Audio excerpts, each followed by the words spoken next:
오늘 저는 여러분과 함께 요한계시록 21장부터 공부를 하겠는데요. 여러분 요한계시록을 보면은 요한계시록 1장부터 4장까지는 교회 시대가 라오디게아 교회로 마감이 된 것을 보았습니다. 요한계시록 5장은 이리로 올라오라, 하늘로 올라가서 천상 예배 장면과 예수 그리스도께서 지상 회복하는 인을 떼는 그 장면을 보여주십니다. 그리고 요한계시록 6장 1절부터 7년 환란 전 3년 반이 생겨서 11장까지가 전 3년 반이고 요한계시록 11장부터 19장까지가 후 3년 반이 다 끝나고 이제는 예수 그리스도의 지상 강림과 천년왕국의 시작을 볼 수 있습니다. 그리고 천년왕국의 시작 끝나고 난 다음에는 백보자 심판이 있고 그리고 주님께서 새 예루살렘을 만들어서 내려보내 주시고 신천신지 영원 무궁세계가 시작되는 그 장면을 우리가 지금 공부하고 있습니다. 그러므로 요한계시록 이 말씀의 가르침은 진실하고 거짓이 되지 않습니다. 우리가 지금 공부하는 이 모든 것이 장차 우리 역사상에 나타나고 여러분 우리가 체험할 일들인 것입니다. 큰 기대와 기쁨으로 우리가 기다릴 수 있습니다. 왜 하나님이 미리 될 일을 우리에게 보여주시냐면 굉장한 기대를 가지고 기쁨으로 기다리는 것입니다. 귀한 손님이 우리 집에 오겠다고 하면은 기다리지 않아요. 우리 성도들 제가 신방 간다고 일주일 전에 말해놓으면 일주일 내내 기다린다고 합니다. 일주일 내내 벽지도 새로 바르고 집안 청소도 수없이 새롭게 하고 일주일 내내 기다립니다. 우리 사람도 귀한 손님을 청하고 나면은 늘 오는 날을 기다리는 것처럼 우리가 새하늘과 새 땅과 새 예루살렘의 그 영광스럽고 찬란한 모습을 주님께서 우리에게 보여주시는 것은 그것을 보고 이제는 큰 기대를 가지고 기다려라. 세상의 어려움과 고통을 다 이기고 기다리는 이 마음을 가지라고 하기 위해서 보여주신 것입니다. 자, 우리 요한계시록 21장 7절 다 같이 읽으십시다. 이기는 자는 이것들을 유업으로 얻으리라. 나는 저희 하나님이 되고 그는 내 아들이 되리라. 이기는 자에게는 생명수 샘물로 목마른 자에게 값없이 주겠다고 말한 것입니다. 그럼 이기는 자가 뭐냐? 여러분 예수 그리스도께서 말씀하기를 내가 세상을 이겼노라고 말하셨습니다. 예수님은 십자가상에서 마귀와 그 나라를 정복하시고 이기셨거든요. 우리도 예수 그리스도를 구주로 모시면 우리가 세상과 마귀를 이기고 예수 그리스도와 천국을 마음속에 모시고 계속 살아야 돼요. 우리의 신앙생활은 구원은 단번에 받았지만은 구원을 받고 난 다음에 이겨야 돼요. 그날 올 때까지 이겨야 돼요. 우리가 보통 집에서 사용하는 그릇 보면 옛날 조선 솥은 좀처럼 빨리 뜨거워지지 않아요. 우리 어릴 때 보면은 이 조선 솥에 소여물을 삶습니다. 소여물을 넣어서 쇠죽을 끓이는데 그 쇠죽을 끓일 때 장작불을 막 밑에 대어도 그 하도 쇠가 두꺼워가지고서 잘 뜨거워지지 않아요. 그냥 장작불을 많이 대어서 쇠죽 끓이고 난 다음에 그 다음 쇠죽 다 푸고 그 다음에는 꾸정물을 갖다 부어요. 꾸정물을 갖다 부으면 그 다음 나중에 이제 그것도 또 퍼서 쏘주는데 꾸정물은 누구 차례냐? 우리 애들 차례입니다. 그게 불을 많이 떼어놨기 때문에 조선솥이 빨리 안 식으니까 꾸정물을 부으면 물이 뜨뜻해지잖아요. 그게 그걸 다져서 손발 떼씻는 겁니다.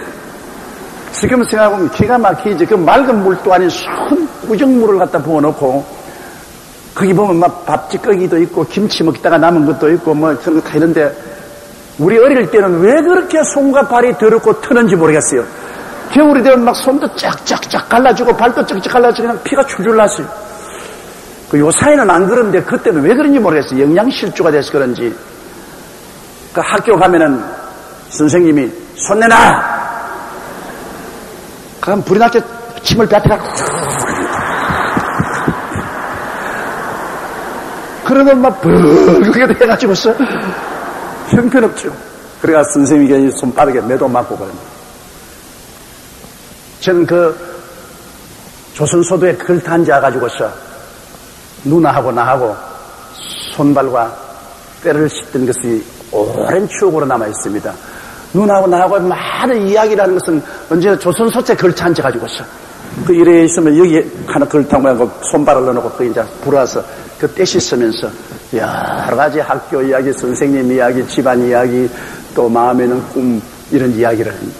그렇게 조선소토는 한 번 달아놓으면 쉽게 식지 않아요. 그런데 요사이 서양소토는 아예 그냥 전기만 스위치 넣으면 뿌르르르 하고 끓어 스위치 끄면 싹 하고 있어요. 그 예수 믿는 신앙도 이기는 신앙은 조선소 신앙을 가져야 돼요. 한번 교회 와서 성령의 불을 떼놓으면 늘 뜨거워야 돼. 늘 뜨끈뜨끈해서 이기는 생활해야지. 쟁개비 신앙으로 그냥 와서 파르르 걸어서 할렐루야 할렐루야 할렐루야 할렐루야 할렐루야 할렐루야 그러다 세상 나가면 그만 싹 식어버리고 언제 교회 와서 은혜 받았느냐 하는 그런 사람 굉장히 많아요.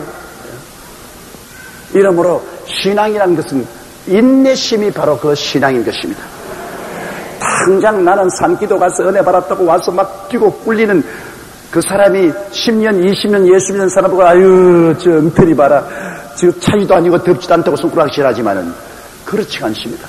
10년, 20년 동안 꾸준히 믿어오는 것이 금시 산기도 가서 은혜 받았다고 바르르 하는 것보다는 훨씬 값진 겁니다. 신앙이란 세월이 흘러가봐야 알아요. 세월이 흘러가서 끝까지 썬물, 단물 체험도 하고 모든 풍상을 다 겪으면서도 주님에 대한 신앙을 굳건히 잡고 신앙의 뿌리가 내려가는 이 사람이 이기는 사람인 것입니다. 금시 좋았다가 금시 나빴다가 하는 그런 신앙은 신앙이 아닙니다. 이기는 생활이 아닙니다.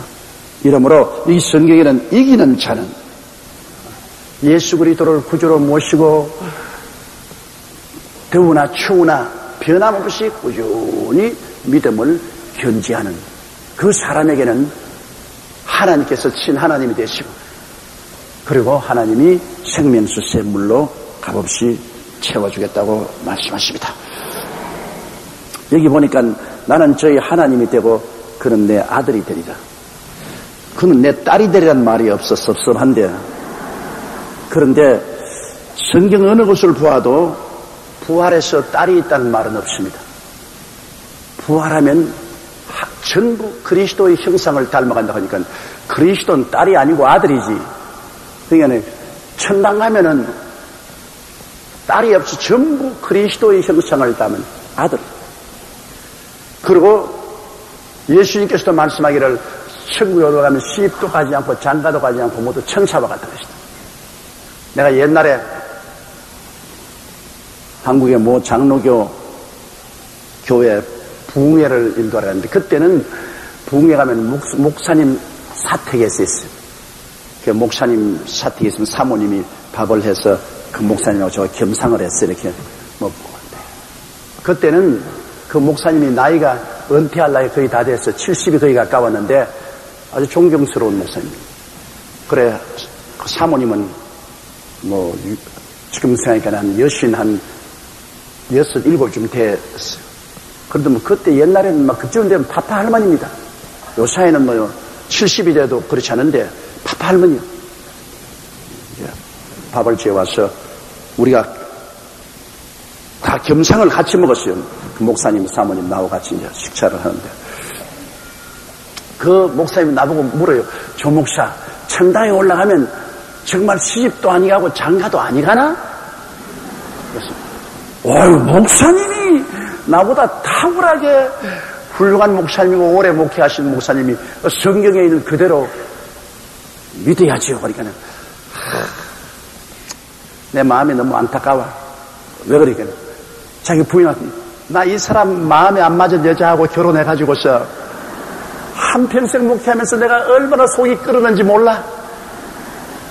그 부인 보고요, 나하고 너무너무 안 맞아. 우리 아버지 어머니가 강제로 선도 한 번 안 보고 서로 결혼을 시켰는데 결혼한 그날부터까지 마음이 안 맞아. 그래서 둘이가 마음의 고통을 가지고 살았는데, 천당 가서 마음에 맞는 여자하고 한번 살아봐야지. 천당에 가면 시집도 안 해가고 장가도 안 해가는데 내가 너무 섭섭해 하는 말이, 이 세상에서 부부간에 인정이 있어 오손도손 잘 사는 사람 보면 너무나 마음에 부럽다.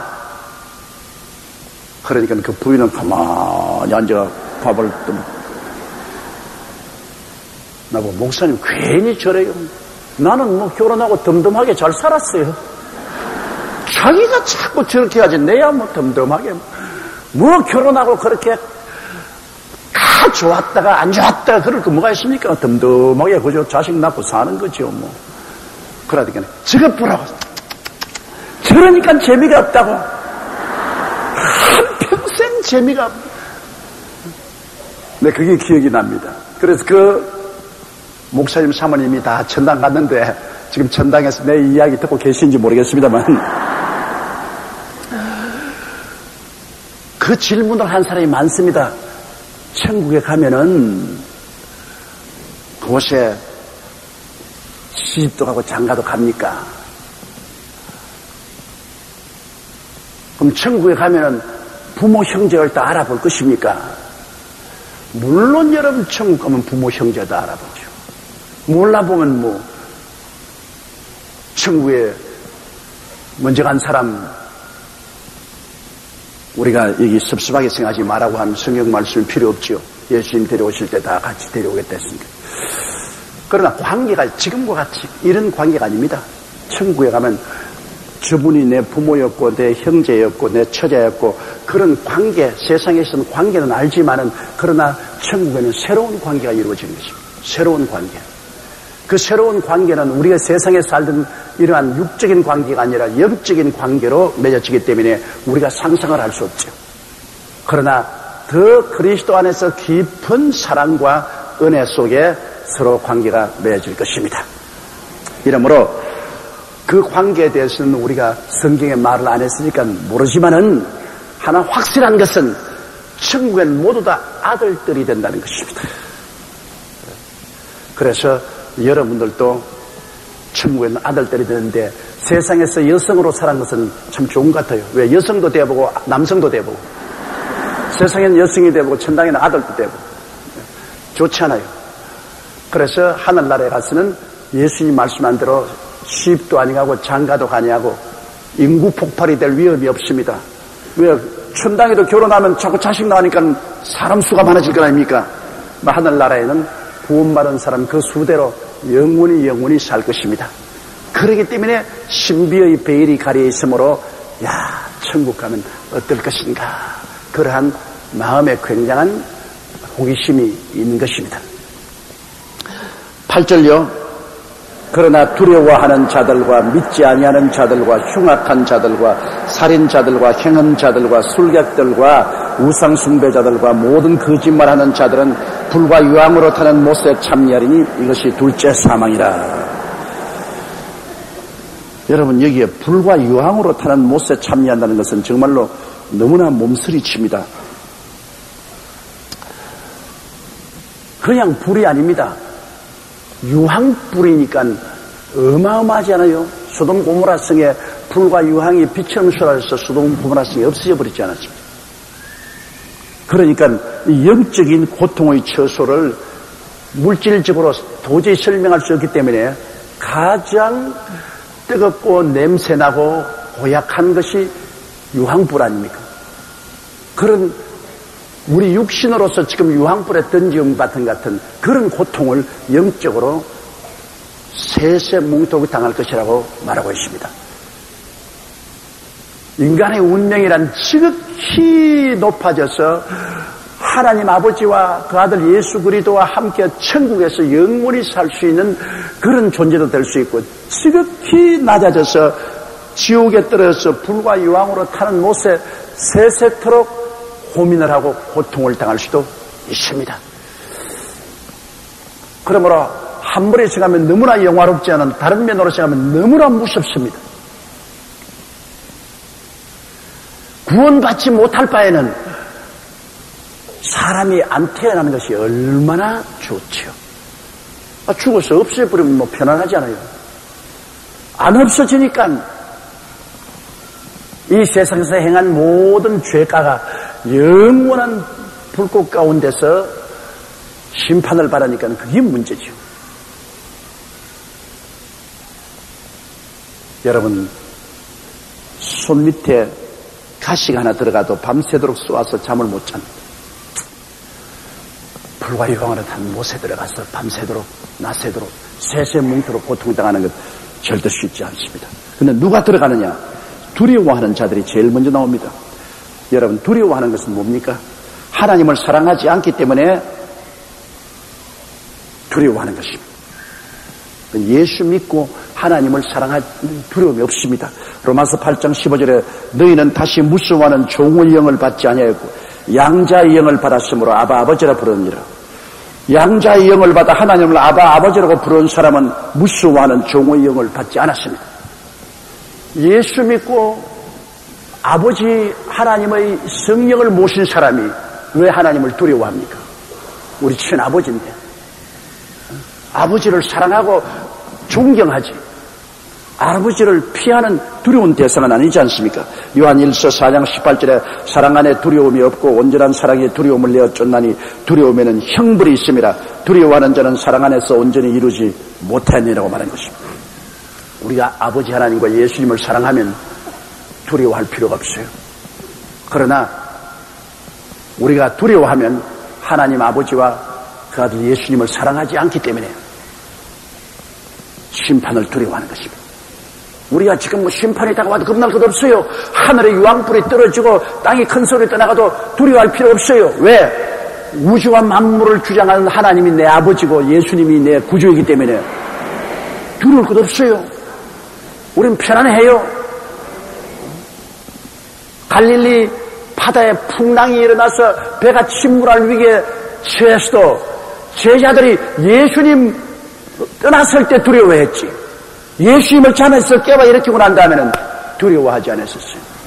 주께서 파도와 바다를 잠잠케 하시기 때문인 것입니다. 그러므로 이 세상에 믿지 않은 사람이 두려워하지 믿는 사람 두려워하지 않습니다. 하나님 우리 아버지와 그 아들 예수 그리스도를 믿고서 의지하는 사람은 미래에 다가올 어떠한 심판도 두려울 것이 없습니다. 왜? 하나님께서 우리를 구원해 주시기 때문인 것입니다. 이러므로 두려워하는 자들은 불과 유황으로 타는 못에 탑니다. 그 두려워하는 자라는 것은 쉽게 말하면 믿지 않는 사람, 하나님을 사랑하지 않는 사람은 불과 유황으로 타는 못에 참여하지요. 그리고 둘째, 믿지 않은 자들, 이건 말할 필요 없죠. 전도에도 끝까지 거부하고 핍박하는 자들을 말하는 것입니다. 전도에도 끝까지 안 믿고 그리고 오히려 믿는 것을 반대하고 끝까지 저항하는 그 믿지 않는 사람. 로마서 14장 23절에도 믿음으로 쫓아하지 아니하는 모든 것이 죄라고 말했습니다. 히브리서 11장 6절에도 믿음이 없이는 기쁘시게 못하나니 하나님께 나아가는 자는 반드시 그가 계신 것과 또한 그가 자기를 찾는 자들에게 상 주시니심을 믿어야 할지라고 말한 것입니다. 믿음이 없이는 예수님을 주라고도 하실 수가 없고 하나님을 아버지로 고백할 수도 없습니다.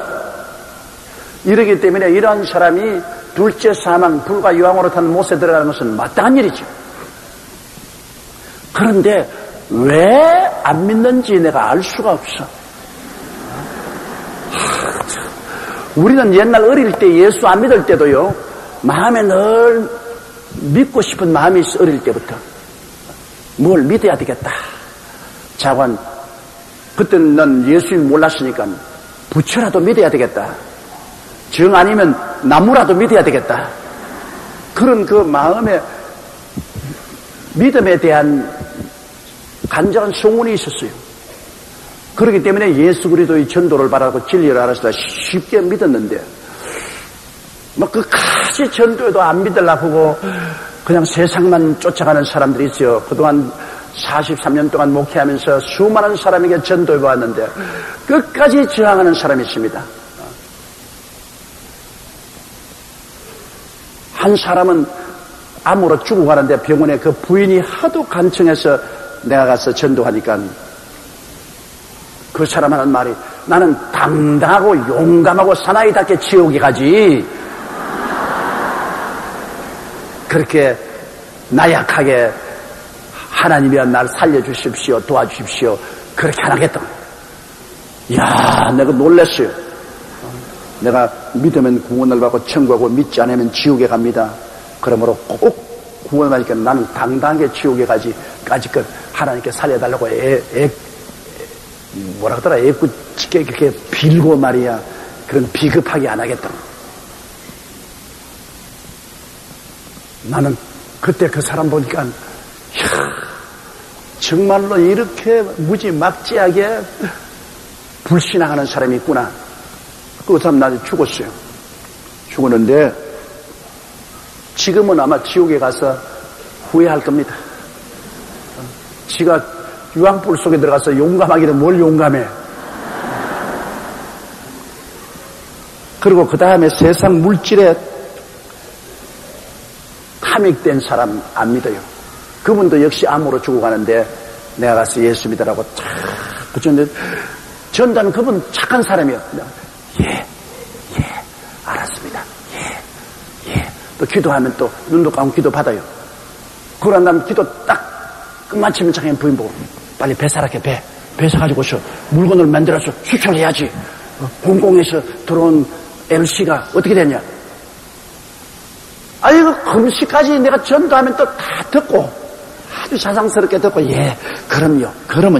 그러고 난 다음 기도만 끝마치고 나면 당장 물건값 받았느냐 LC 열어라 배를 빨리 수속을 하라 죽어가면서 그럽니다. 그래 마지막 숨 넘어갈 때 기도하러 가니까 숨 넘어가면서 주님 이름 부르게라 배배배배 그것을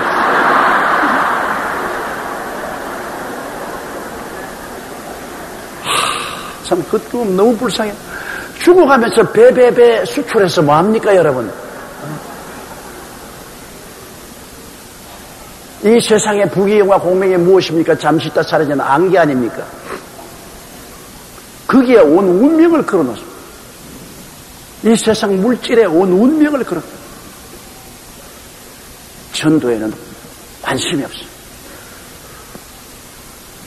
이런 여러 가지 건을 보게 될 때 여러분 믿지 않은 자가 되고 안 되고 믿는 자가 된 것 이거 참으로 기가 막히게 복받은 사람입니다. 여러분 믿는 자가 된 것 기가 막히게 복받은 사람. 여러분도 안 믿으면 어떻게 하겠소? 쥐어 박을 수도 없고 몽둥이로 때려서 믿게 할 수도 없고 별 도리 없죠. 그러나 여러분은 마음이 야들야들해서 복음을 들을 때 마음문 열어놓고 그리스도를 영접하고 구원받아 하나님 백성 되고 주님의 생명록에 이름이 기록되었으니 그것보다 더 큰 축복이 세상에 어디 있어요? 축복해도 이보다 더 큰 축복은 없는 것입니다. 여러분 다른 것은 잠시 있다 사라지는 안개입니다. 청춘을 자랑해요. 순식간에 늙어서 가버립니다. 저도 지금 마음은 청춘이라고요. 내 마음은 한 20대밖에 안 돼요. 내 기분은. 그런데 몸은 그렇지 않아요. 벌써 세월이 흘러가 버렸어요. 아무것도 의지할 것 없습니다. 모든 것은 꿈결같이 지나가 버리고 마는 것입니다. 구원을 받는 것보다 더 중요한 것이 이 세상에 없습니다. 정말로 구원받아야 되는 것입니다. 그 다음에 불과 여왕으로 타는 못에 참여한 사람은 흉악한 자들과 살인자들입니다. 하나님께는 관심이 없고 수단 방법을 동원해서 탐욕을 추구하고 끝없는 분쟁, 그리고 마음에 안 들면 사람 목숨을 파리 목숨같이 죽이는 이런 사람들은 그건 뭐 마땅히 불과 영어로 된 모습 치면하죠. 최근에 여러분 7월 10일 날 뉴스에 보니까 안산 지역에 연쇄 살인을 했는데 그 강도 사건 용의자를 잡아보니까 중국인 산업연수생인데 그이가 회사원을 죽이고 돈 빼앗고 새벽기도 다녀오던 주부를 죽이고 돈을 빼앗고 9차례 주로 부녀자들을 강도하고 강간하고 이 흉악한 자인건 어떻게 그런 짓을 합니까? 자기 스스로의 유익을 위해서 남의 생명을 그냥 그대로 찔러 죽이고 강탈하고 강간하고 이 흉악한 범죄. 이러한 사람들은 불과 유황으로 탄 못에 들어갑니다. 이건 뭐 도저히 감당할 수 없습니다. 물론 이러한 사람들이 회개를 하고 나중에 자백하고 눈물을 흘리고 돌아오면 그 몸은 죄로 인하여 죽을 것이나 영은 그리스도의 날에 믿음을 통해서 용서하여 구원받을 것입니다. 구원은 오직 믿음으로 구원받습니다. 그러나 이런 흉악한 범죄들은 좀처럼 회개하지 않아요. 그 다음에는 행음자들과 술객들과 우상숭배자들은 불과 영으로 탄 못을 참여한다. 행음자들. 육신의 정욕에 포로가 되어 산 사람, 오늘날 여러분 정말로 시대가 마지막 음란과 방탕의 시대가 왔습니다. 가장 큰 게 전 세계적으로 가장 큰 문제가 인터넷 문제입니다. 인터넷에서 음란 사이트가 있지 않습니까? 음란 사이트에 주민등록 기록하고 자기 비밀번호 넣으면은 막 방 안에 앉아가지고 애들이 밤새도록 음란 영화 장면을 봅니다. 그런데 가장 놀라운 것은 내가 보니까 애들이 아버지 주민등록을 훔쳐가지고서 아버지 주민등록을 훔쳐가지고 아버지 주민등록을 그리고 아버지 이 신용카드 남바 찍어놓고 그러니까 나중에 청구서 온데 아버지가 보니까 자기는 평생 그런 영화를 보지도 아니었고 했는데 뭐 한 달 내내 음란 비디오만 봤다. 그래가 애 멱살을 잡고 죽일 놈 살릴 놈 하고 나에게 귀신 쫓아내달라고 데리고 오고 이놈 속에 귀신이 들어갔다. 여러분 집에 인터넷에 있는 사람들은 애들이 저녁에 몰래 뭘 보는지 판단이 해야 됩니다. 이거 보통 문제가 아닙니다. 이건 옛날에는 여러분 숨어서 했지만 이제는 안방에 들어와서 바로 책상 위 PC 인터넷을 통해서 그냥 음란 세계가 넘쳐나는 겁니다. 넘쳐나요. 그래서 범죄가 이렇게 횡행하는 것입니다. 이번에 어제 신문에 보니까 명동 카페를 경영하는 어떻게 성이 또 좋으신지 모르겠어. 나쁜 놈 자식. 조실한 놈이 20대 초반의 여성 고객들을 번갈아 만나면서 선물 등 금품 공세로 유혹해서 자신의 오피스텔로 데려가다 몰래 상습적으로 관계를 맺었는데 1년간 무려 216명을 데려갔었는 거죠. 1년 365일인데 그중에 며칠만 빼놓고 난 다음에 이놈의 자식 이런 방종을 했다. 근데 문제는 오늘 젊은 여성들이 아주 멋부리고 그 다음엔 돈 잘 쓰고 유혹하면 뭐 추풍 낙엽처럼 떨어지는 이것도 큰 문제예요. 성도덕이 완전히 문란해져 가지고 그냥 꿰면 그대로 그냥 추풍 낙엽처럼 무너졌는데 피해본 여성들이 경찰에 와서 고백을 안 해요. 그 부인이 고소해가지고 저 사람 잡혔지. 그 사람하고 지난 216명의 여자들은 한 사람도 고소 안 해요. 이게 바로 오늘날 행음자들입니다. 행음자들. 이제 결혼 같은 것 그런 거 쓸데없다. 그냥 신뢰 같은 거 필요 없어. 그냥 전부 식당에 가서 밥 먹듯이 하루살이로 육체의 향락에 떨어지는 이러한 오늘날 시대가 말세의 징조인 것입니다. 행음하는 자들, 그 다음 술객들, 점치고 환상 보고 손금 보고 사주팔자 점수라는 거. 요사이 이 점수는 온 세계적인 현상입니다. 전 세계적인 현상. 그 우상숭배자들, 실제로 종교적으로 우상숭배도 많지만 사람들이 다 여러분 지위나 명예나 권세나 돈이나 부귀나 영화를 위해서는 신앙을 헌신자같이 버리고 그것에 절하는 사람들 많잖아요. 우상숭배자들. 쉽게 이 세속과 함께 사는 것 재밌다고 생각하지만은 이 세속의 세계는 순식간에 떠나고 그 다음에는 심판의 날이 다가오는 것입니다.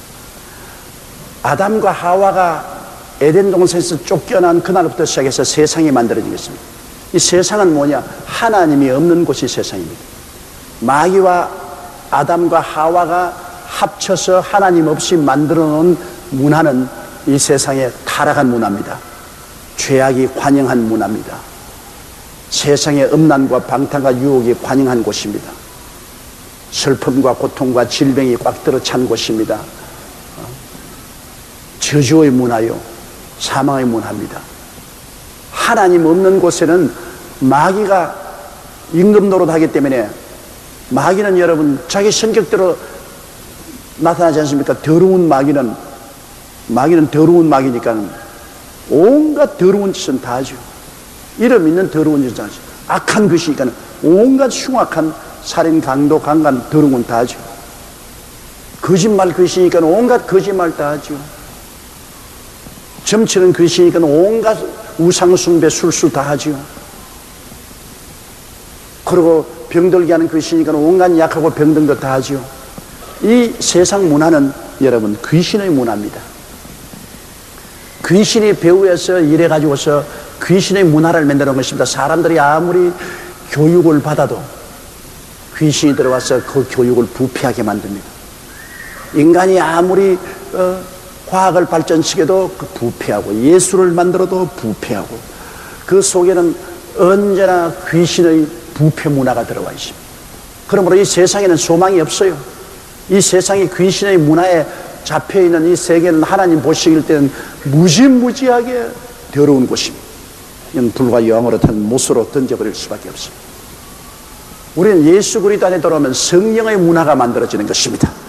예수를 믿고 나면 성령이 들어옵니다. 성령이 들어오면 성령의 성품이 나타나요. 의로운 문화, 평강, 의와 평강과 희락의 문화 같은 믿음과 소망과 사랑의 문화, 사랑과 희락과 화평과 오래 참음과 자비와 양성과 충성과 온유와 절제 같은 문화. 성령이 오시면 이런 문화가 우리 속에서 자꾸 생산되는 것입니다. 제일 성령이 오셔서 하시는 일은 우리 속에 의가 성립되게 합니다. 불의와 부정과 부패를 제하고 의롭게 만드는 역사를, 의의 문화, 의로운 생각을 하게 되고 의로운 말을 하게 되고 의로운 삶을 사는 의의 문화의 환경을 만듭니다. 그리고 성령이 오시면 진리의 문화를 만듭니다. 거짓을 제하고 참의 문화, 진리의 문화. 사람들이 거짓에서 해방되고 참을 말합니다. 그리고 성령이 오시면 거룩한 문화가 만들어집니다. 거룩한 문화. 하나님의 성품은 거룩한 것 아닙니까? 더러운 거 아닙니까? 성령이 오시면 더럽고 추한 것이 아니라 거룩한 문화를 만듭니다. 의와 진리와 거룩함으로 지음을 받은 새 사람을 만들어내는 것입니다. 그러므로 성령이 만드는 문화하고 마귀와 귀신이 만드는 문화가 현격하게 다릅니다. 그런데 온 세상은 악한 자에게 속해 있으므로 세상 문화는 완전히 귀신 문화죠. 귀신 문화를 따라가는 사람은 귀신과 함께 마지막 심판을 받아 불과 여왕으로 탄 못에 떨어져요. 그러나 예수를 믿고 성령 받고 기도하는 사람은 성령의 문화, 천국 문화가 그 마음을 붙잡아주는 것입니다. 의의 문화가 생겨나고 진리가 참의 문화가 생겨나고 거룩한 문화가 생겨나는 것입니다. 그러므로 빛과 어두움이 어떻게 같이하며 마귀와 그리스도가 어찌 같이하며 하나님의 성전과 우상이 어떻게 같이하겠느냐? 같이 못하지요.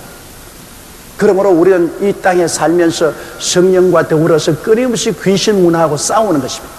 우리는 예수 믿고 성령이 오셔서 끊임없이 의와 진리와 거룩함의 문화를 만들려고 하고, 귀신을 와서 어쩐지 음란과 방탕과 시기와 질투와 분노와 살상과 추한 문화를 만들려고 하고, 문화적인 싸움입니다.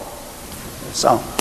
그러므로 우리 예수 믿는 사람이 안 믿는 동창회나 안 믿는 사람들 개하는 데 가 있으면 도저히 안 맞거든. 문화가 안 맞습니다. 외국에 온 것 같아요.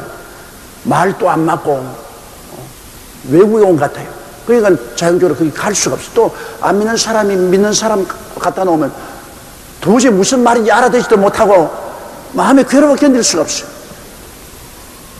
제가 중학교 동창회에 자꾸 오락해서 오랜만에 동창회 갔다가 얼마나 곤욕을 치는지 몰라요. 왜냐하면 동창회 갔는데 동창회 모이니까 전부 술 마시고 그 다음 세상 노래 하는데 난 세상 노래가 하나도 몰라요. 찬송가만 알지. 그래 난 나보고 자꾸 노래 한 곡 좀 불러라고 좀. 그래 난 세상 노래는 모르니까 그럼 찬송가 한 자 부르도 괜찮냐니까. 찬송가는 말고 교회 아니니까 찬송가 말고 세상 노래 부르는. 세상 노래 다 잊어버렸어요. 제가 예수 믿기 전에는 유행가를 300곡이나 알았습니다. 폐병 걸려 들어 누워 있어서 할 일 없으니까 유행가 그 곡을 갖다 놓고서 300곡을 그냥 줄줄 다 외웠어요. 그랬는데 예수 믿고 난 다음에 한 40년 동안 찬송가만 부르고 나니까 거의 다 까먹어 버렸어. 이제 안 까먹은 거 몇 개 있죠. 목포의 눈물이라든지 이별의 두만강 그런 것은 알고 있어도 뭐 거의면 다 까먹어 버렸어. 이건 세속 문화하고 그리스도의 문화가 그렇게 다른 겁니다. 말 다 같은 사람인데 말도 다른 말하고 생각도 다른 말하고 사는 방식도 달라지고 문화가 달라지는 것입니다. 그러므로 행음자들과 술객들과 우상숭배자들 세상에서는 다 그대로 하는 겁니다. 그러니까 이런 사람들이 결국은 좋은 것 같지만은 불과 유황으로 타는 못으로 들어가고 맙니다. 그 다음 또 성경에 보면 거짓말하는 자들도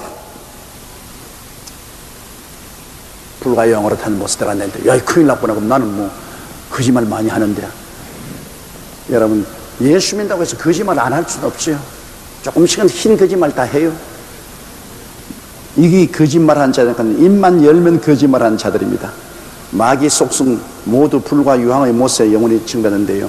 어떤 사람이냐 하면 나 김아무개입니다는 그 말 이외에는 다 거짓말하는 사람입니다.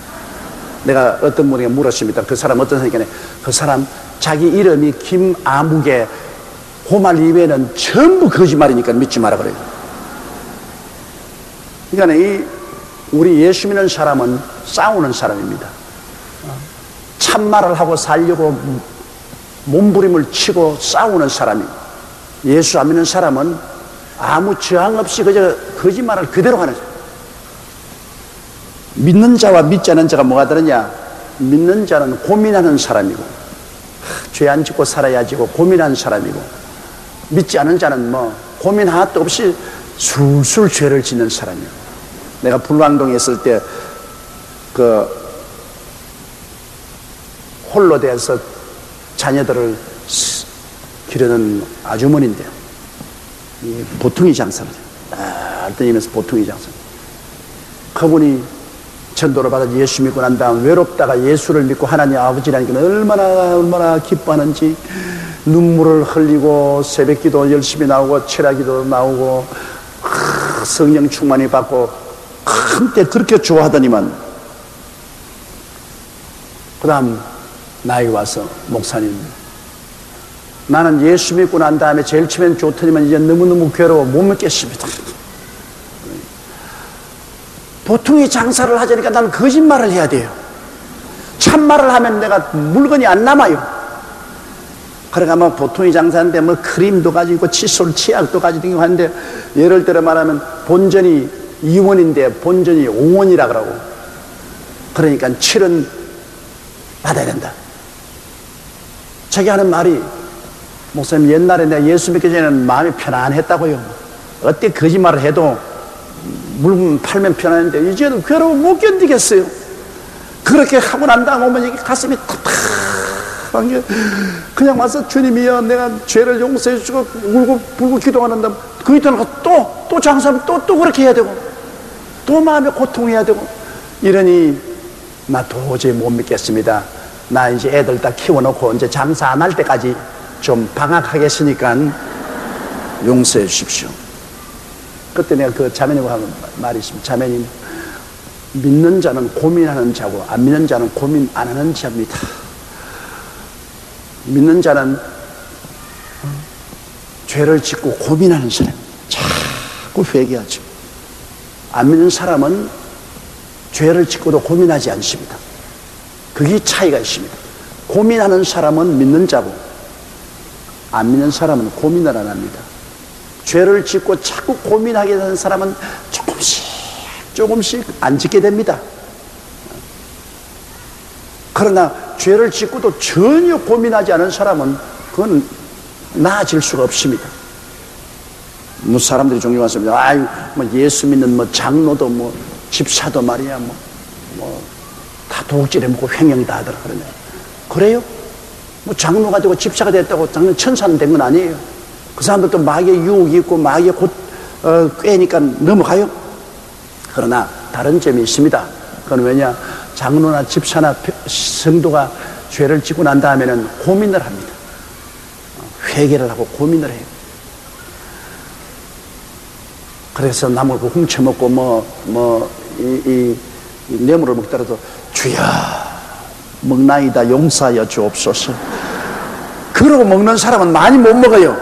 아예 막 그런 것도 없이 확 잡아먹는 사람은 막 얼마인지 먹는데 주를 믿는 사람은 유혹이 돼 먹을 때도 주여 용서하여 주시옵소서.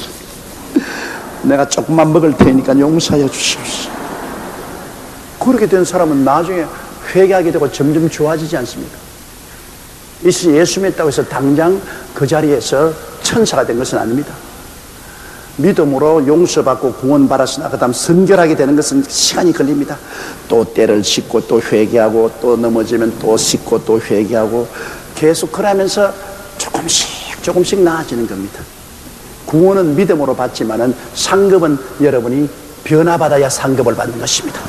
그렇기 때문에 믿음으로 우리가 구원을 받고 났으면 우리가 늘 회개함으로 변화를 받아야 됩니다. 나중에 그분 권사까지 되었지만 불량로에서 그러니까 그대로 하세요. 크림도 3원짜리를 5원짜리라 그러고 본전 7원 받아 먹었어요. 그리고 회개하세요. 그렇다면 또 그렇게 하고 또 회개하세요. 자꾸 그러고 회개하고 그러고 회개하다 보면 벼룩도 낯짝이 있지. 나중에는 회개할 체면도 없어지니까 그 다음에 에라 이 문 좀 덜 보고라도 마음 편하게 살자. 그렇게 변화가 올 겁니다. 그러니까 그렇게 하세요. 세상 사는데 어떻게 하겠습니까? 그러니까 그렇게 하고 와서 회개하고 또 하고 와서 자꾸 회개 안 하는 게 문제입니다. 자꾸 수렁에 빠지는 게 문제가 아니라 목욕을 안 하는 게 문제입니다. 아이고 자꾸 수렁에 빠졌다고 같이 목욕도 하지 말자 하면 그 큰일 나죠. 수렁에 빠지거든 또 뭐 씻고 또 나가서 또 빠지거든 또 씻고 자꾸 씻다가 보면 나중에 귀찮으니까 이제 수렁에 안 들어가게 되는 것이니까 저그랬어요. 나중에는 정말로 신실한 신앙인이 됐어요. 그리고 애들 다 교육시켜서 미국으로 보내고 지금은 미국으로 이민 가서 그 자녀들하고 잘 살고 있어요. 그러므로 사람은 자꾸 회개하고 또 일어나고 또 넘어지면 또 회개하고 일어남으로 새 사람이 되는 것입니다. 그러므로 죄 짓는 사람 보고 비난하면 안 됩니다. 자꾸 일으켜줘야 돼요. 다시 일으켜서 격려해서 다시 서게 만들어주고 또 넘어지면 다시 일으켜서 또 격려해서 일어서게 해주고 회개 안 하면 버림받지만은 늘 회개하고 눈물 흘리고 일어나서 올바르게 살려고 하는 사람은 결코 버림받지 않습니다. 믿는 사람 믿지 않은 자의 차이가 그게 있습니다. 믿는 자는 늘 회개하는 거죠. 고민하고 회개하는 거죠. 안 믿는 사람은 고민도 안 하고 회개도 안 합니다. 그게 다르다. 여러분께서 늘 고민하고 회개하는 여러분 되시기를 주의 이름으로 축원합니다.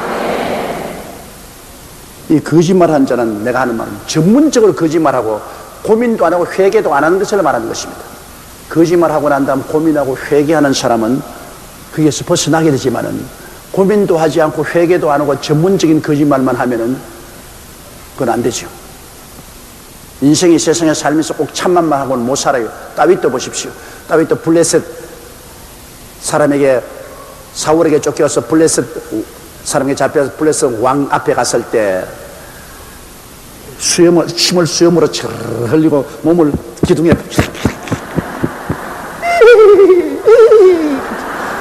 안 미치면서도 미친 사람 행성을 했다고. 그러니까 그 블레셋 임금이 하는 말이 이 사람이 이스라엘 장군으로서 사울은 죽인 건 천천히요 다윗 죽인 것은 만만이라 하는데 이 다윗을 잡아당기네. 임금이 보더니 야 이놈아 우리나라에 미친놈이 없어서 저놈을 또 더 데려왔느냐 내보내라. 그래서 다윗이 살아났다고요. 거기에서 너 다윗입니다. 참말입니다. 그랬다가는 막 대번에 복이 날아갔습니다. 그러나 다윗 같은 위대한 하나님의 사람도 그 블레셋 왕 앞에서 미친 짓이 되다가 수염에 침 흘리고 기둥에다가 몸 문대고 시시닥거리고. 그러니까 사람은 이 땅에 살면서 위기가 당하고 어려움을 당하면 약하니까 거짓말하게 돼요. 안 하면 좋지만 그러나 회개하고 또 돌아서는 새 사람 되는 것입니다. 거짓말을 통해서 남을 파멸하고 자기에게 유익을 가져오는 이 흉악한 거짓말은 이건 버림받은 사람. 요사이 여러분 신문에 난 거 봤죠? 천존회 부부가 어제 감옥에 묶여간 보니까 부인은 묶여가면서 싱글벙글 웃고 묶여가요. 무려 384억 원 대출 사기를 했습니다. 이 사람은 모행용이라는 66세 된 사람인데 화장품 장사하다가 실패한 뒤에 천마산에 가서 있다가 무당 출신 여자와 재혼을 해서 서울에 기수련원 단체를 설립하고 난 다음 90년대 종말론을 유포하면서 자기가 신의 대행자요 하의 천존이라 이 땅에 내려온 하나님이라고 행세해 왔습니다. 성도 간 맛보정을 쓰는 수법으로 사기 대출하여 총 사기 액수가 1,500억, 가담한 성도도 1,500명, 피해 금융기관은 5,000곳, 정확한 액수 산출도 불가능할 정도로 사기를 범했습니다. 그래서 잡혀가지고서 어제 감옥에 들어가는데도 보니까 뭐 떠들어가게 들어가요. 부인은 싱글벙글만 하셨더라고요. 그런 사람은 불과 유황으로 탄 못에 들어가는 겁니다. 그런 거짓말쟁이는 이것은 용서해 줄 수 없습니다. 사교 집단 만들어 가지고서 수많은 사람들의 돈을 갈취하고 가정을 파괴하는 흉악한 거짓말쟁이, 거짓말하는 자, 이러한 사람들은 불과 여왕으로 타는 못에 들어가는 것이 마땅할 것입니다. 그러므로 두려워하는 자들과 믿지 않은 자들과 흉악한 자들과 살인자들과 행음자들과 술객들과 우상숭배자들과 모든 거짓말하는 자들은 불과 유황으로 타는 못에 참여하리니 이것이 둘째 사망이라. 이것은 무엇을 말하느냐? 회개하지 않는 사람을 말하는 것입니다. 그렇게 과거에 살았더라도 회개하고 잡아가고 예수 그리스도의 보혈로 씻으면 서르게 되는 것입니다. 이러한 사람들은 그 귀신 문화 속에 빠져 살면서 끝까지 회개하지 않은 사람 말입니다. 전도를 받아도 끝까지 회개하지 않고 돌이키지 않은 그런 사람들은 불과 유황으로 탄 못에 참여하는 것입니다. 그 이외에는 어떤 마귀 문화 속에 살더라도 복음을 듣고 회개하고 예수 그리스도의 보혈로 씻으면 그는 성령이 와서 거하게 되고 하나님의 자녀가 될 수 있는 것입니다. 그러면 우리가 이 땅에서 자꾸 마귀와 싸우면서 우리는 점점 성화되고 발전돼 나갈 수가 있는 것입니다. 그 다음 9절요. 대접을 가지고 마지막 7 재앙을 담은 7 천사 중 하나가 나와서 내게 말하여 가로되 이리 오라. 내가 신부 곧 어린 양의 아내를 내게 보이리라 하고. 자, 이제 마지막 7 대접을 가지고 있는 마지막 이제 천사가 와서 이리 오라. 어린 양의 아내 보여주겠다. 여러분, 어린 양의 양은 예수 그리스도고 어린 양의 아내는 성도 아닙니까? 성도들이 거할 새 예루살렘을 총칭해서 어린 양의 아내라고 말했습니다. 왜냐하면 적그리스도의 수도 바벨론을 음녀라 그랬습니다. 음녀. 적그리스도의 수도 바벨론을 모든 믿지 않은 자의 총체적으로 음녀라고.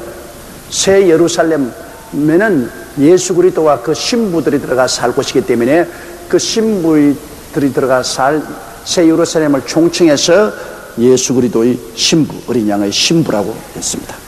그래서 이리 오너라. 어린 양의 신부로 보였다. 장차 우리 회개하고 구원받아 성천한 성도들, 육의 선민이 아닌 영의 선민들이 들어가서 살 곳을 보여주겠다. 새 예루살렘을 보여주겠다는 것입니다. 그래서 10절요. 성령으로 나를 데리고 크고 높은 산으로 올라가 하나님께로부터 하늘에서 내려오는 거룩한 성 새 예루살렘을 보니. 저건 큰 높은 산, 하나님이 높은 산에 올라가서 하늘에서 내려온 예루살렘을 보여줬다니까 그 높은 산이 지구의 어떤 별인지 그건 모르겠어요. 자관 요한을 데리고 아주 높은 곳에 가서 하늘에서 내려오는 새 예루살렘을 보여주십니다. 이 새 예루살렘은 예수님이 예비한 것입니다. 예수님이 뭐라 했습니까? 너희는 마음에 근심하지 말라. 하나님 믿으니 또 나를 믿으라. 내 아버지 집에 있을 곳이 많도다. 그렇지만 너희에게 이르시되 내가 너희를 위하여 처소를 예비하러 간다고 했습니다. 예수님께서 예비한 것이 바로 새 예루살렘인 것입니다. 우리가 같이 그리스도와 함께 영원히 살 새 예루살렘이 하늘에서 내려오는데, 내가 생각하기에는 하늘에서 내려왔다 그러니까 새 하늘과 새 땅이 되었지 않습니까? 이 땅은 열렬한 불에 놓고 새 하늘과 새 땅을 만들었는데 그 위에 하늘에서 새 예루살렘이 내려오니까 새 예루살렘이 아마 이 땅과 하늘 사이에 공중에 떠 있지 않나 그렇게 생각을 하고 있습니다. 새 땅 위에 새 예루살렘이 내려오니까 새 예루살렘이 찬란한 금빛 나는 새 예루살렘이 아마 공중에 달처럼 저렇게 떠 있지 않나 그런 생각을 합니다. 11절요. 하나님의 영광이 있음에 그 성의 빛이 지극히 귀한 보석 같고 벽옥과 수정같이 맑더라. 이야, 이 영광이, 하나님의 영광이 가득한데 성의 빛이 벽옥과 수정같이 맑더라고 했습니다. 벽옥은 푸른 보석을 말하는데요, 푸르다는 것은 신성과 생명을 말하지 않습니까? 푸른 숲을 보십시오. 바람에 막 나눠끼는 푸른 숲. 이 생명이 넘치지 않습니까? 푸르다는 것은 푸른 하늘, 하나님의 계신 곳, 신성과 푸른 것이라는 것은 생명이 넘치는 것을 말하는 것입니다.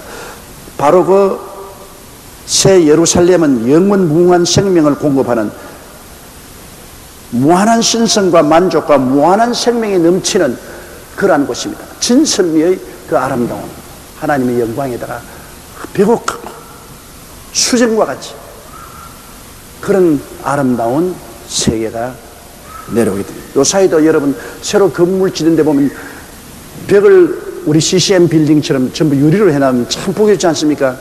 유리로 쫙 해놓으면 수정 같고 건물이 보기 좋은데, 주님이 만들어 내려오는 그것은 하나님 영광이 가득한데 벽옥 같고 수정같이 아주 푸르고 생명이 넘쳐나는 그러한 새 예루살렘이 하늘에서 내려온 것입니다.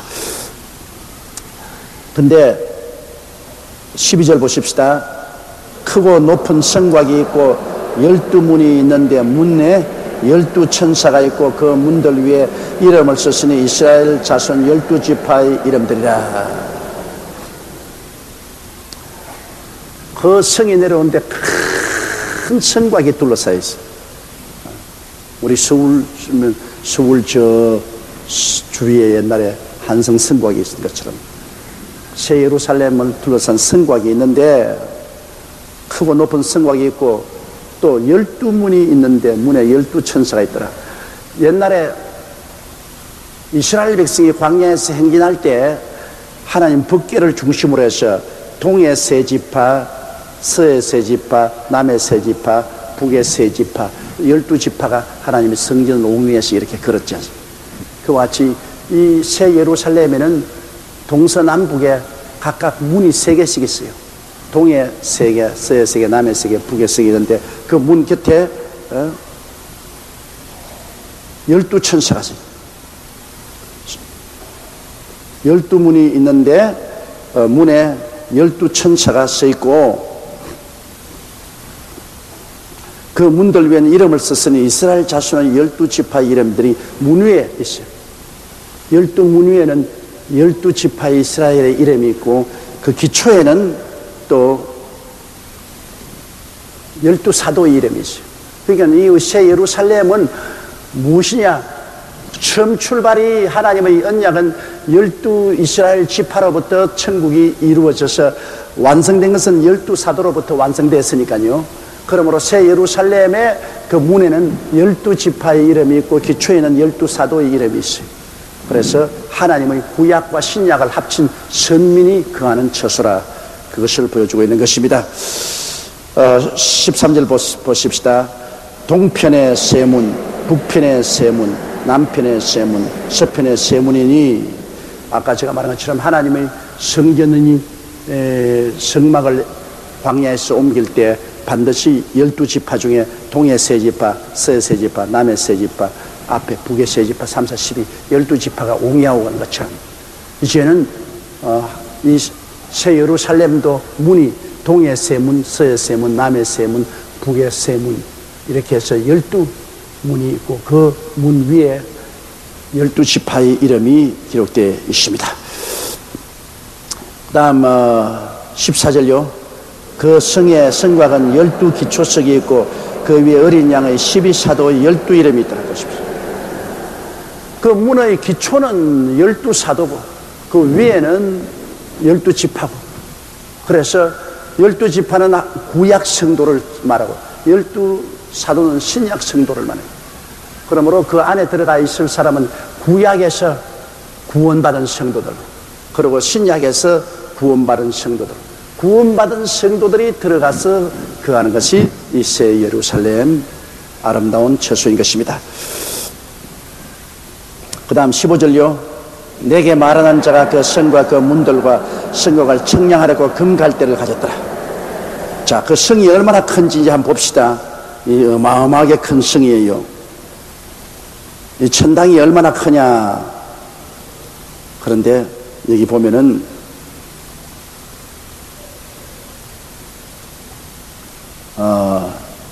16절요. 그 성은 네모가 반듯하여 장광이 같은지라 그 갈대로 그 성을 청량하니 12,000 스타디온이요 장과 방과 고가 같더라. 그런데 이 예루살렘 성은 12,000 스타디온인데 이 가로 세로 높이가 똑같아요. 이건 아주 어마어마한 고층 건물입니다. 이 성이라는 것이. 왜냐하면 가로도 12,000 스타디온, 세로도 12,000 스타디온, 높이도 12,000 스타디온. 그럼 12,000 스타디온이라는 것은 어느 정도냐 하면은 키로수로 말하면은 2,200km에서 2,400km인데 우리 한국 이수로 말하면 한 6천리 됩니다. 6천리. 우리 대한민국의 2배가 되죠. 우리 3천리 반도 아니고 6천리. 그러니까 길이도 6천리, 폭도 6천리, 높이도 6천리. 굉장히 큰 성이죠.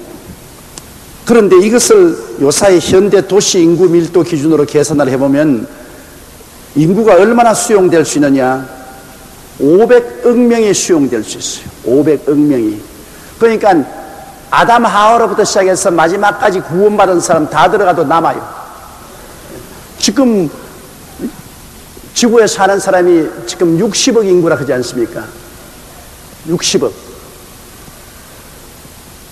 그런데 500억 어기니까 여러분, 인류 처음부터 시작해서 마지막까지 구원받은 사람 다 들어간다고 해도 남아 있을 만한 거대한 새 예루살렘입니다. 길이가 6천리, 폭이 6천리, 높이가 6천리. 아주 아파트 치고는 고층 아파트입니다, 여러분. 6천리 되는 아파트 한번 생각해보십시오. 장방이 같이. 그것이 전부 벽옥과 청옥으로, 수정으로 탁 되어 있으니 이 하늘에서 내려온 데면 어마어마한 영광이 꽉 들어차 있어요. 그런 큰 성곽에, 자, 뭐 1층에 예를 들어 말하면 그 1층에 들어갔답니다. 1층에 여러분 길이가 6천리, 폭이 6천리니까 대한민국보다 더 커요. 그게 얼마나 많은 맨션이 들어갑니까? 그 다음 또 2층에 6천리로 한국의 보다 2배나 되는 이런 땅덩어리가 6천리로 위에 쌓여져 있으니 어마어마하죠. 여러분은 몇 층에 살는지 그건 모르겠습니다만 꼭대기 층까지 올라오려면 엘리베이터 타고 올라와야 될 겁니다. 물론 하나님이 지으신 새 예루살렘이니 우리가 도저히 상상할 수 없는 진선미의 아름다운 새 예루살렘이요, 거기 가면 기가 막힌 그러한 도성이 되실 것입니다. 이게 주님께서 맛보기만 우리에게 보여주신 것입니다. 그 다음 17절이요. 그 성곽을 청량함에 144규빗이니 사람의 청량꽃 천사의 청량이더라. 그런데 그 거대한 이 성의 주위에 성곽을 이렇게 둘러쳤는데요. 그 성곽은 사실은 높이에 비교하면 아무것도 아니죠. 이 성곽은 넓이와 폭이 같다 그랬는데요. 그게 144규빗이라고 그랬으니까 144규빗 치면 우리 교회 약 1배 반 정도로서 한 66m, 그 폭이 한 66m. 성곽 두께가 66m면 어마어마하게 두껍지 않습니까? 66m. 그런 정도의 두께의 성곽이 쫙 그 새 예루살렘 주위를 둘러서 있습니다. 높이와 넓이가 같습니다. 그 다음 18절이요. 그 성곽은 벽옥으로 쌓고 그 성은 정금인데 맑은 유리 같더라.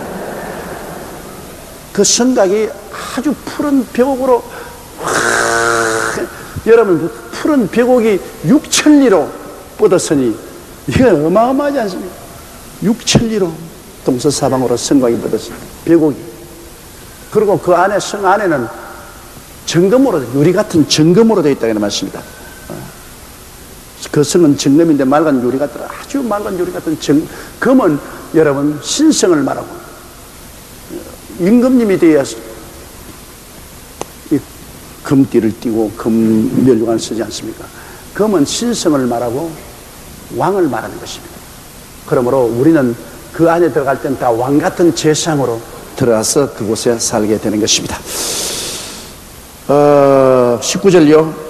그 성의 성곽의 기초석은 각색 보석으로 꾸몄는데 첫째 기초석은 벽옥이요, 둘째는 남보석이요, 셋째는 옥수요, 넷째는 녹보석이요, 다섯째는 홍만호요, 여섯째는 홍보석이요, 일곱째는 황옥이요, 여덟째는 녹옥이요, 아홉째는 담항옥이요, 열째는 비치옥이요, 11째는 청옥이요, 12째는 자정이라. 나는 이거 읽을 때마다 내가 참 기가 막힌 게, 사도 요한이 어떻게 이 보석을 저렇게 많이 하는, 보석 장사도 아닌데 상상을 초월합니다. 요한계시록 읽을 때마다 나는 이 괴로운 것이, 보석이 이런 거 나 본 적이 없어요. 무슨 보석인지 알 수가 없어요. 그러나 사도 요한은 보고서 그 보석을 다 무슨 보석인 줄 다 알았습니다. 그는 하나님이 성령의 지혜를 주셔서 알게 한 것이지, 여러분도 이거 모를 겁니다. 벽옥은 성곽과 같은 재료를 붉고 맑은 옥이지요. 남보석은 맑은 하늘색 보석이지요. 옥수는 녹색의 보석이지요. 녹보석은 밝은 녹색 보석이지요. 홍마누는 붉은 희귀 보석이지요. 홍보석은 새빨간 옥 루비지요. 황옥은 황금색이지요. 녹옥은 청록색이지요. 다망옥은 투명한 금색이지요. 비치옥은 황록색이지요. 청옥은 보랏빛 복합색이지요. 자정은 자주색 보석인데,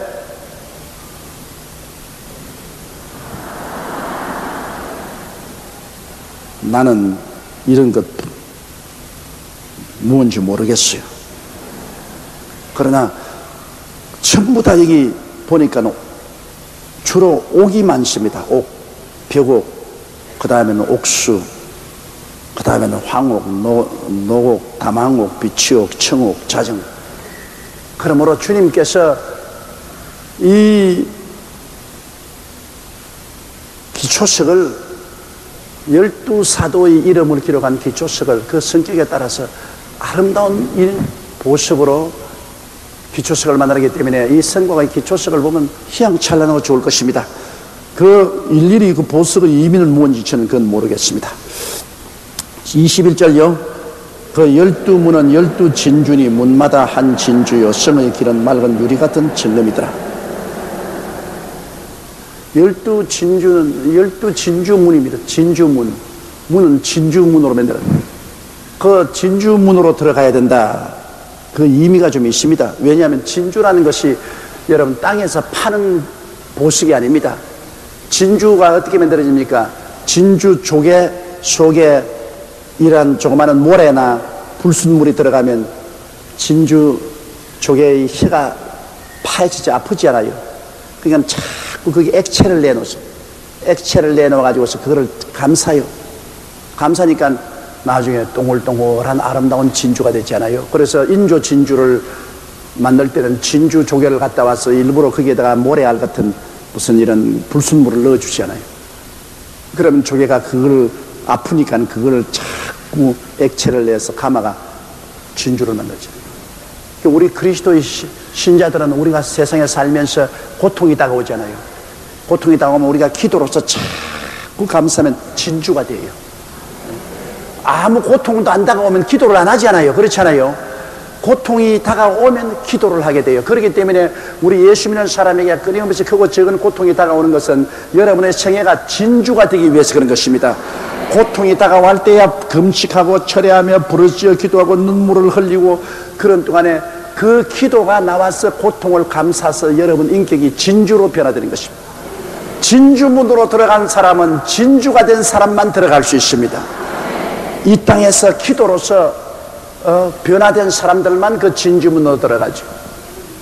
기도를 해서 진주가 되지 않은 사람은 못 들어간다 그 말인 것입니다. 그러므로 이 땅에서 우리가 크고 적은 고통을 통해서 눈물로 기도하고 기도로 말미암아 변화된 인격자들은 그 진주문으로 다 들어가게 되는 것입니다. 그리고 성의 길은 맑은 유리 같은 정금이더라. 하늘나라에 들어가서 길은 아주 유리같이 아주 맑은 정금이 금덩어리다. 이러므로 거기에는 하나님 신성과 왕권을 의미하는 것이기 때문에 우리는 모두 다 신의 성품에 참여하고 왕같은 제상이 되어서 영원히 그곳에 살 것을 보여준 것이지. 이렇기 때문에 도저히 우리가 여기서 어떠한 것이라고 상상을 할 수 없을 만큼 아름다운 것입니다. 22절요. 성안의 성전을 내가 보지 못하였으니 이는 주 하나님 곧 전능하시니와 및 어린 양이 그 성전이심이라.